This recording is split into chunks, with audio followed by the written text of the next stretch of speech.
I know the season is still a ways away. I know there's actually a reason for excitement around this West Virginia football program right now. And I even know that the season is going to begin with the rebirth of the backyard brawl. So no matter what, there's excitement for that. But what I also know, and this has kind of been under the radar a little bit, it's recently popped off in a conversation that I was in. So I wanted to address it here that Neal Brown is under some pressure. Maybe no secret there. But more importantly than Neal Brown under some pressure, which is part of why he did some work in the offseason that maybe could have saved his West Virginia tenure, Neal Brown should also be on the hot seat. I'm Mike Asti, and of course, this is Mike Drop here on Pittsburgh Sports Live. And you guessed it, this is a West Virginia Mountaineers edition here. Of course, head over to WVU Sports Now for all our West Virginia coverage throughout the Sports Now family of networks. And Neal Brown is entering year 4 as head coach of the West Virginia Mountaineers. That's kind of amazing, to be honest with you. And I know many of my colleagues, including some, came on shows of mine and said that his first year was quote unquote year 0, and they were calling it year 0, and media was saying year 0, and I cooperated. Okay, year 0. The cover was kind of bare for him. I get it. You also got to give some time. He felt like the perfect fit at the time, too. Coming from Troy at the time, an offensive genius there. Obviously a lower level program, but success there. Look at his age. Look at where he came from. Look at the success there. And it felt like he fit. He wanted to be at West Virginia. He understood the history of West Virginia. He ingratiated himself to the community, to fans, to media, to Don Nalen, for crying out loud. He felt like a really good guy. And it was also the converse, and some former players told me this point blank, it was the converse of his predecessor in that regard. Many of them, Mike Logan told me directly, we all know Pat McAfee has said this, been open about this, they didn't feel welcome under the Dana Holgorsen regime. They did not feel welcome at the program while it was being run by Dana Holgorsen. And obviously there was success there, Orange Bowl, etc. It's not like it was all bad under Dana. And yeah, maybe at the end, there were some disappointing losses and maybe underachieving. And certainly he, again, left the cupboard kind of bare for Neal Brown, brought in Will Grier, had the big win over Texas, but then nothing else. Not even a bowl game started by Will Grier. So no team success with Grier. And then early in the tenure, but not late. He did usher it in, though, to the Big 12. So wasn't all bad by any means. But it was kind of all bad in terms of relationship building, in terms of respecting the past, and the fact that there have been greats at West Virginia, and there are greats that still want to go there, and there are some names, and there are some famous people, and there are some success stories. Again, the guys I mentioned, they wanted to go to games. Mike Logan wanted to go. He said he didn't feel welcome. Pat McAfee publicly said that he didn't feel welcome there. Of course, names don't get much bigger, really, in this generation than Pat McAfee. And that just sucks to hear. Just does. Just sucks to hear. Again, you're taking them at their word, but they weren't there. Kind of wondered why. And others, I'm sure, felt the same, even if I didn't hear it from them directly and they weren't public with it. So sucks to hear. And that was not the case for Neal Brown at all. He immediately welcomed back everybody like that. He kind of is more personable, maybe, in general. Certainly the media liked him. Again, nobody wanted Neal Brown to fail. Everyone wanted immediately Neal Brown to have success. And Shane Lyons and him were on lockstep right away. I heard that from the horse's mouth. I heard that from people very close to Shane Lyons, that was the case. That Shane Lyons he's invested. He was invested right away, wanting Neal Brown to have success. So right away, it seemed great, and obviously, okay, expectations I did a show literally titled West Virginia Fans Got to Temper Expectations about Neal Brown right when he took the job. Because again, you got to give it some time. But you look at his career at West Virginia, you give it time, you go 5-7. Okay. Then, yeah, you have COVID. You get the 6 W's. You have COVID. You get into a bowl game. You get into a situation that is quality, to say the least, and a quality bowl game. Yeah, the Liberty Bowl, a quality bowl game. It's not some random.com. it's a minor bowl game, but it's a bowl game with some history. So you maybe would care more about winning that than say, was the GoDaddy Bowl or even the Cheez-It Bowl and different bowls named after cities. Come on, they're getting watered down. But the Liberty Bowl, there's something there, and it was over a quality opponent in Army that had won 9 games. It felt like West Virginia was living out the moniker that after that first quote-unquote year 0, and in that first year of Neal Brown, which really was his second year, by the way, to be real, and again, after success at Troy, 3 straight bowl wins to end his time at Troy, but again, lower-level stuff. You're looking at Dollar General Bowl and New Orleans Bowl as the big bowl games while at Troy, so already better at the Liberty Bowl. And it took a year. Okay, it's fine. Trust the climb. Trust the climb was the moniker that then was adopted by West Virginia, by the program, by Neal Brown. All the time you would hear it. And you felt like, okay, it's taken a dip, a little bit of a lull, a transition from coaches. You got to be fair. Again, Cupboard Bear, Greer gone to the NFL, a whole new regime, different system than Dana Holgorsen. So you got to give it time as well. This isn't Alabama. You're not going to be unreasonable, or you shouldn't be, in terms of just churning, no matter who's there. And all of a sudden, year 2, year 1 for some, you're getting a quality season, a quality bowl win.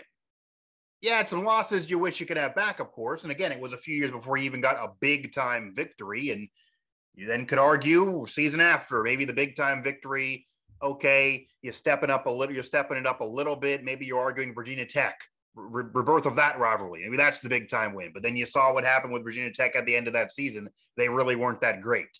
So how many, I guess the Army win, that's the big time win, but regular season wise, really what's there. And you go from 6 wins into a bowl game and into a quality win, but that was a truncated COVID year. So it's 6-4, 6-7 this past season. And obviously that is a bowl loss in the Guaranteed Rate Bowl. That's not as much history as the Liberty Bowl. It doesn't really feel as good being there. And of course that season felt like it was dead in the water right away. Again, big win early, didn't mean much when you saw what Virginia Tech was going to be the rest of the year and kind of what they became and how good they really weren't. Everywhere else, it's, disappointment after disappointment after disappointment, and just losing the teams and programs that you feel like shouldn't be better. Most of his time losing to Texas Tech consistently, with Jarrett Daggy losing at home and feeling like, okay, Texas Tech shouldn't be a better program than you. You're in the same conference, and they kind of have been. And, struggling in games that you really should lock up. And yeah, okay, competitive against Texas like Dana was. But what does that do? Because they're not really back. And you're getting close game against Oklahoma, almost snagging it to them. But you don't beat them. And then again, you have your problems and have those upset losses. So you're lacking big wins. But again, trust the climb. You go to a climb. You climb up to a bowl win, even though it was a truncated COVID year, the total win total might not be impressive. You get a bowl win over a quality opponent in a historical bowl game. Next year, that's gone, okay? That's immediately gone. And you go from what you think is a climb to dipping down. So are you in neutral, or are you falling off this mountain you're supposedly climbing towards? So again, Dana Holgorsen kind of did a similar thing, but he had tons of success early on with the Orange Bowl. And yes, it was a different system. Maybe that's unfair, but that's there. That's not there for Neal Brown right now. So this is a very important year for Neal Brown. And I know people don't want to hear this because, again, everyone likes Neal Brown, but I can tell you this, I'm not going to out anybody. But last season doing these post-game shows, covering this team, pretty much every show we did, win or lose, because it just didn't feel good any way you slice it all year. Most of the commentary kind of was about it being a disappointing year. You guests would come on and be disappointed. And then I get random messages from former players that, hey, I'm out on Neal Brown now. I'm no longer with Neal Brown. Because Neal Brown, prior to last season, had that impassioned speech that we're going to get back to glory. And then you go from a bowl win to much worse. And you really can't say you're climbing anymore. So again, it felt murky. It felt bad. No one sold on Jarrett Daggy, no matter what the numbers said. He didn't give it to you. He didn't feel it. And yeah, he transfers, but kind of was asked to leave. So that era is gone. Some thought, okay, is this going to be another year where you punt? What's going to happen this year? Is it going to be Garrett Green? But we haven't seen pass packages. Neal Brown's not sold on him. What's going to happen? Obviously, you bring in Nico, but that's for more of the future. It's going to be another bad, murky year. And okay, if that's the case, yes, it's still 3, 4, 5 years in. That's not going to work well for Neal Brown in this day and age. You don't just get forever at a major program to try to figure it out. After you climb, you have the cupboard bare, and then you fall right off and you're a neutral or falling off that mountain. But if that was a scenario, okay, I could sit here and argue you got to give a year as a mulligan to Neal Brown. I get it's been so many years. There's been lacking big wins. You're 17 and 18 overall. Sucks. And maybe he's not a big time head coach. Maybe Troy's where he peaks. And I'm not putting that on him right now. But maybe you could feel that. But you got to give it a year or so because, again, you got to recruit in true freshmen. What can you expect there? You're not really ready. You're losing pieces, losing Stills, etc. And having lost Darius Stills for years and Dante Stills being back, but a lot of players having left, and Leddie Brown, of course, gone. That's the biggest weapon West Virginia's had over the last couple of years, but obviously it didn't work last year. So, okay, you give it as a mulligan. Fast forward to what actually happened this offseason, which is why I'm going to say Neal Brown's on the hot seat, or should. And I don't think he is, by the way. That's why I'm saying should. Knowing Shane Lyons, knowing people that know him very well, and what I've heard from reading tea leaves and kind of from people that are close in there, Neal Brown, again, and Shane Lyons are in lockstep with each other. They're kind of together in this. Okay, this is a partnership. So Shane Lyons is going to give Neal Brown all the rope he can get. And I would imagine that unless this year is a 2-win season, even if it somehow is less than 6 wins, because that was the commentary that I'm responding here to, people predicting West Virginia 4 or 5 wins, 4.5, I think right now is what someone put out there in terms of the over-under. I mean, come on now. If that's where you are, that does feel unacceptable based on the offseason West Virginia just had. But if that was where you are and the cupboard was bare and you didn't bring in, say, JT Daniels, obviously, and I touched on this in a past show on this very channel and on this very site on what that really means and the impact of that. And obviously it's major. But if it was a situation where there's really no legit QB there and you're kind of waiting, you lose weapons, etc. Okay, 4 wins sucks. You don't want to just keep falling off that mountain, but I give Neal Brown a mulligan for a year. You rebuild him and Shane Lyons are close. Shane Lyons is probably not going to even fire him if he doesn't get 6 wins with this situation because they're so close. But next year, he certainly would be really on that hot seat. But okay, I could hear it. But Neal Brown did work in the offseason, and that's good. That's what you want. That's what he should have done. He's proven he can recruit. It might be transfers, but he's proven he can bring guys in. And yeah, you're going to lose. And we all know about Messidor and others. Yes, he's lost players. Everyone's lost players. But again, Neal Brown has lost players, and that's not good. But he's also proven he can bring in big-time players and a big-time recruit. Again, Nico for the future. And right now, JT Daniels, a former 5-star, former USC, former Georgia. No, it didn't really work out at those places. Obviously, bigger time programs than West Virginia, but he's falling back on the Mountaineers, and that could be a benefit for West Virginia for a couple of years to kind of resurrect this program right now, at least give it hope, at least make it competitive. That's what I talked about on that show right after that news, that honestly, going in the backyard brawl, it's cool, it's exciting, tons of pressure on Neal Brown.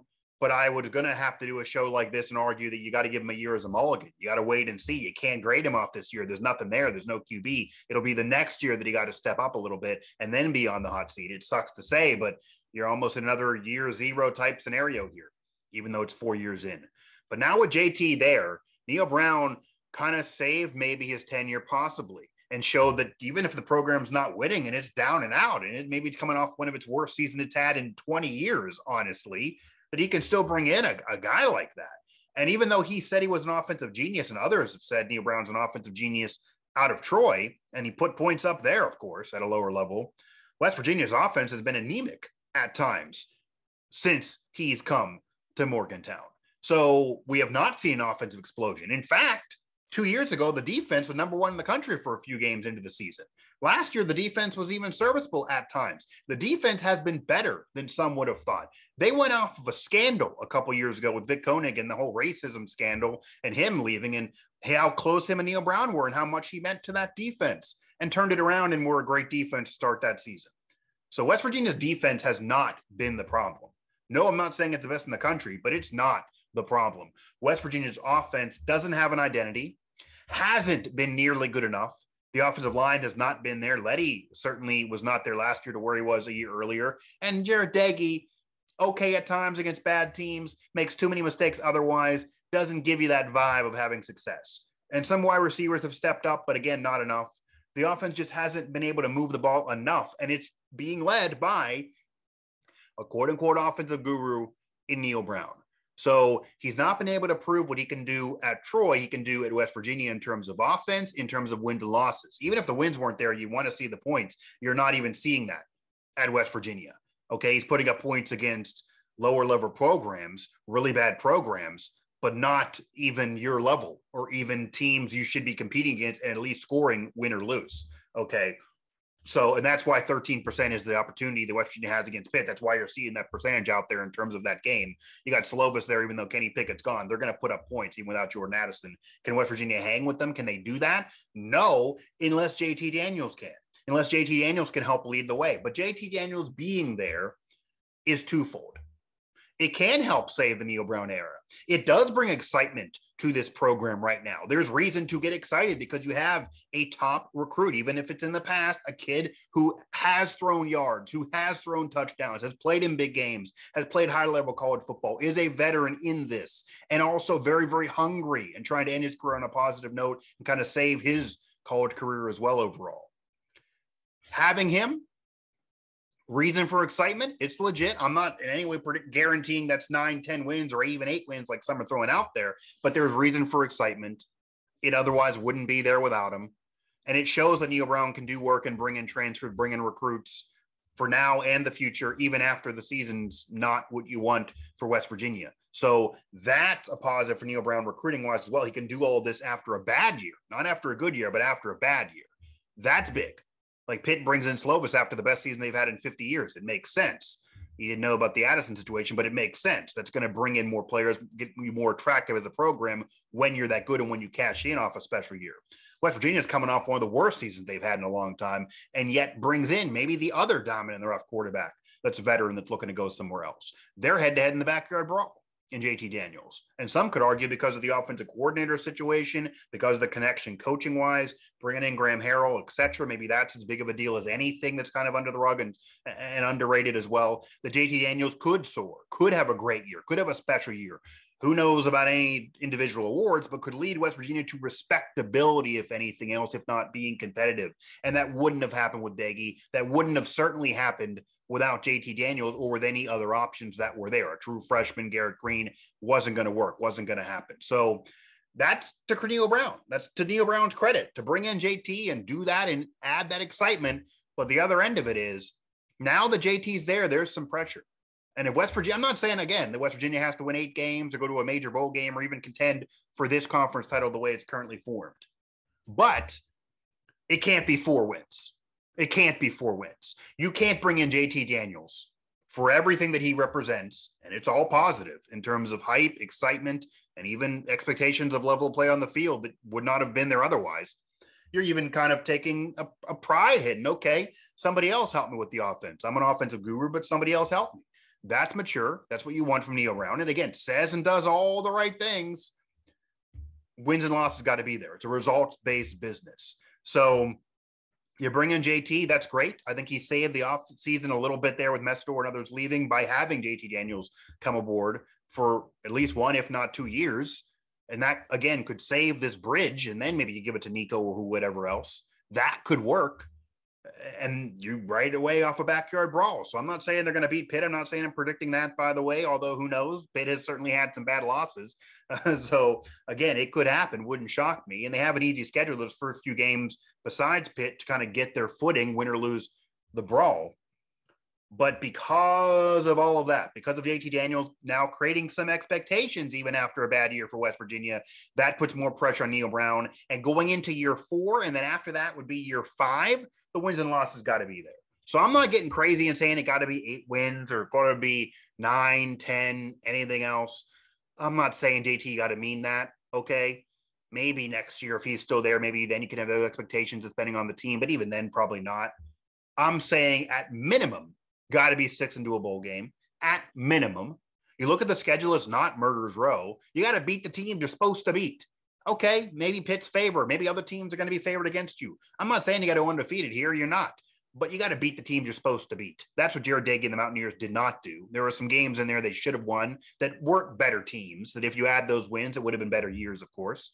You got to beat the teams you're supposed to beat. And I really think it's not unreasonable to say 6 wins at minimum and getting into a legit bowl game like a Liberty Bowl, not, the guaranteed rate bowl or whatever you're thrown into. I know the Big 12 tie-ins aren't great. So getting into a bowl game is minimum. Anything less than getting into a bowl game, and I know they're not going to do this. He's on the hot seat, but they're not going to do this. They're going to give him at least another year if there's progress. But if it's me, and again, I love Neal Brown, everything he's represented. He says and does all the right things, but it's a results-based business. The wins are lacking.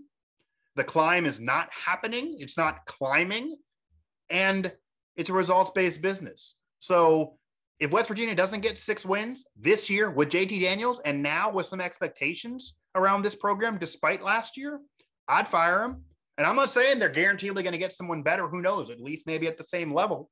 But you got to send somewhat of a message that is going into this new Big 12 or wherever West Virginia would find themselves, that you got to have some standard for the 15th winningest program in college football history. Okay, you got to have some standard, even though it's different now. Something. Got to at least be bowl game. You got to have two or three bowl wins maybe in 5 years. I don't think that'd be unreasonable. 2 bowl appearances so far, only the 1 win. You're giving me 4 years, 2 bowl wins. I don't think that's crazy. And after last year, you got to at least get into some respectability. You can't go from a bowl game after a bowl win to now not even that and 4 or 5 wins with a better quarterback. That wouldn't make sense when you're an offensive guy. A better quarterback, you brought him there, great. A better quarterback and less wins, okay? When you're an offensive guy and you also bring in another offensive guy that he knows, no, that can't happen. Honestly, 7 wins should be what you want. If you really want to, if you're truly going to say this program's climbing's up. You got to climb. Climbing isn't neutral. Climbing isn't dropping. And maybe they're getting rid of the moniker, but I think 7 wins is not unreasonable with that schedule, with this quarterback, and with the pressure that is there. 6 at minimum, or honestly, he's gone for me, even though it will just put him on the hot seat and he won't be. I'm not predicting it. I'm saying I would do it. I would fire Neal Brown with under 6 wins this season based on JT Daniels, based on everything else, and based on what he's done so far or hasn't done. And honestly, I'd want 7. I'd honestly want 7 and a little better bowl game. Lock it up prior to the last game or so of the season. Show a climb. Don't have to be 8 or getting crazy. Show me a climb. Show me a better record. Show me something. Show improvement with a better quarterback. That should happen. And that should be an expectation for this program this year and on Neal Brown as well. But again, I don't want to drop the mic on Neal Brown, but I got to drop the mic on Neal Brown. So far in his tenure, it's just not been good enough. And a climb has to go upward and feel better, not worse, not neutral, not falling. That's where the West Virginia program felt like prior to JT Daniels. That adds something, that adds flavor, that adds excitement. That's something you can work with to try to compete. But who knows where it's going to lead you. And there's now pressure to make it work. So for me, if Neal Brown did not at least get a bowl game, if not plus that and say 7 wins, I would move on. I would say this tenure was unsuccessful despite how great of a guy he is and has been, and some good things that did happen at the program on and off the field, but not enough big wins, below 500 overall record. Just bowl game win to squeaking in to 4 wins, like some are predicting for this coming season after JT Daniels comes aboard and you get a better quarterback situation. No, I can't take that. I can't handle that. But at the very least, Neal Brown is on the hot seat and should be on the hot seat for this coming year, especially after doing work this offseason. But the pressure's on. The work's good, but the pressure's on now. It's a results-based business. So no matter how great Neal Brown is in general, I'm not afraid to say we got to see results, or he should be gone. Turn up the heat, Neal Brown. The pressure is on this season because of what you did this offseason to kind of save your tenure at West Virginia. Again, find us at WV Sports Now. We'll have the Mountaineers coverage all through the offseason and, of course, into the season. We'll be having everything you could imagine in terms of West Virginia athletics, and then going into the backyard brawl that hopefully I can be a part of that coverage, but I do have a daughter who is potentially due around that time. So I'm a little nervous that's going to be preempted and interrupted, and I won't be with you after that game, leading up to that game, or that coverage, unfortunately. But it's there. It's going to happen for West Virginia and Pitt nonetheless. And again, pressure on Neal Brown. I don't know about that game, the pressure on this year to turn it around, to show something, show a climb, especially after bringing in JT Daniels. So a good offseason overall. I honestly would say that, even after some key losses that we mentioned earlier. But the tenure has not been good enough, and the pressure is there to produce and show a climb now. So find us, WV Sports Now, and also comment below and subscribe to this channel. I'll fire back in the comments. You can tell me I'm right. You can tell me I'm wrong. I'll talk to you. Either way, I'm not afraid to converse, and also subscribe to get notifications when any of my shows are released here on this channel, when we pop off with any live broadcasts, and also player interviews, coaching interviews through our entire family of networks.